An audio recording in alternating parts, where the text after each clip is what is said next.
way, this definitely they should have some form of technology, okay, that is compatible with this product.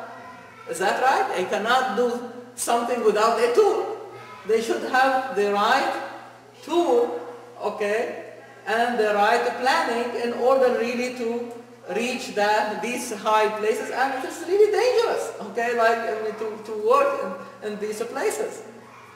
Very high, and there is always danger, but that really reflects to us that we are not talking about people of low culture.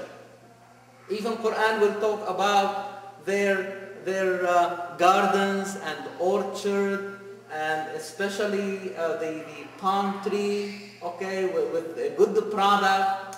What does that really mean? Even in agriculture, if you do not really have an advanced understanding, okay, you cannot get very good products. Is that right?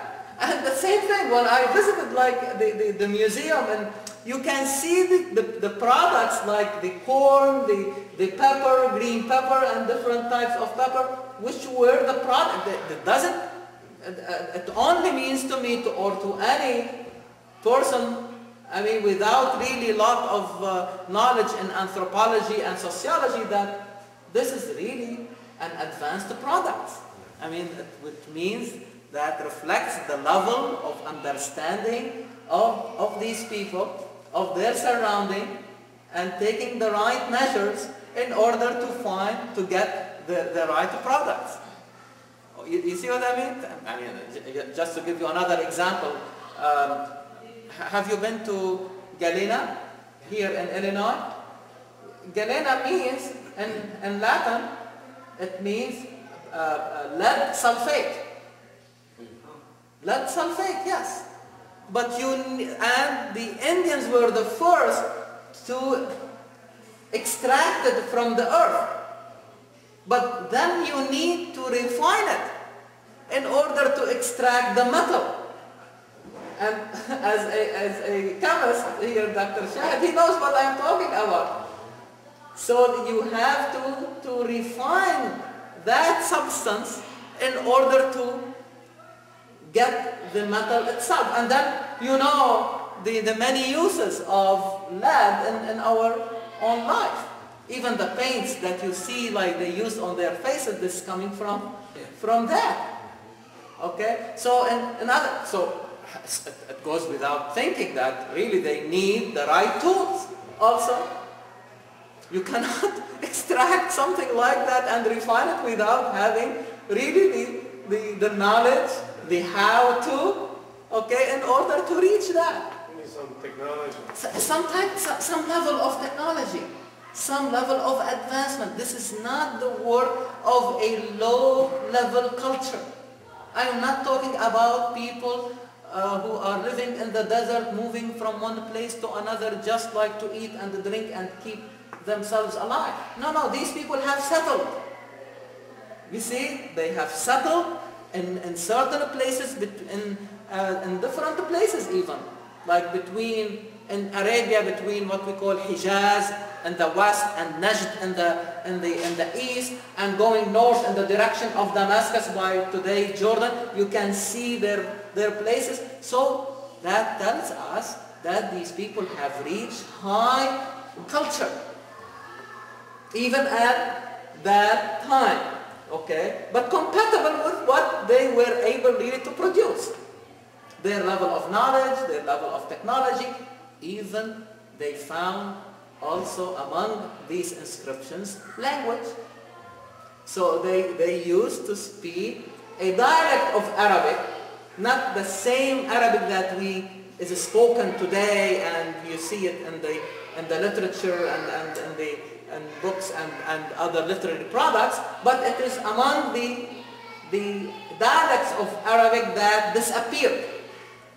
But now the historians and archaeologists were able to find these inscriptions, and they used to write in a different way.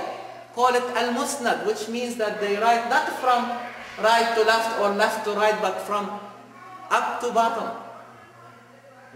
So like a column, musnad, in a columnar way. It's very, just to see that there are really different products, okay, in the history of humanity, okay? It's not limited to one way, but and the diversity, and in this diversity you see really the beauty, okay? So again, another aspect, okay, because if you have not only a spoken language but a written language, this again reflects a more advanced really society. So when we read in Quran, although in short sentences, okay, تنحتون من الجبال بيوتا فارهين تتخذون من سهولها قصورا جنات وعيون ونخل طلعها هضيم. You see, from these very short sentences, okay, or units of meaning, or lexemes, you can deduce, okay, what the characteristics and the features of that really society. Make a model. You can understand it. And that is the whole idea, how we can understand it, okay, where they have reached, and what exactly happened that was responsible for their demise. So we know that Allah subhanahu wa ta'ala sent a prophet to these people. What is the name of this prophet? Salih. And Nabi Salih alayhi salam.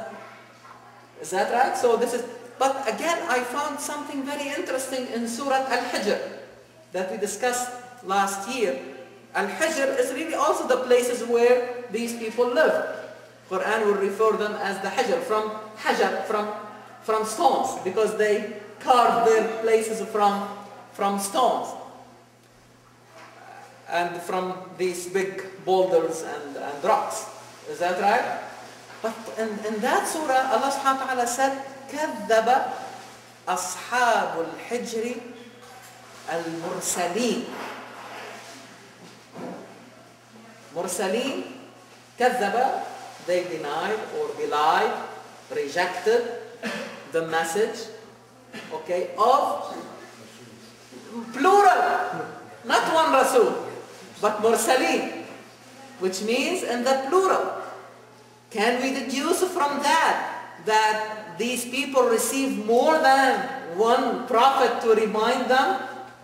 And Salih really is the culmination of that parade, if you like, of prophets. Difficult to know how many they were, but this is really very interesting thing, because Quran probably is talking about an epoch, not only about like a few years here, but about an era, a period of time where these people and probably the surrounding areas received probably several prophets and messengers, and Salih will be probably the most prominent or probably the last among them that preceded basically their demise. Because Quran will talk that Allah subhanahu wa ta'ala like saved Salih and those who believed with him, okay, before Allah subhanahu wa ta'ala destroyed, the people of Thamud. So here, if we now try, inshallah that will make it easier like for us to understand now in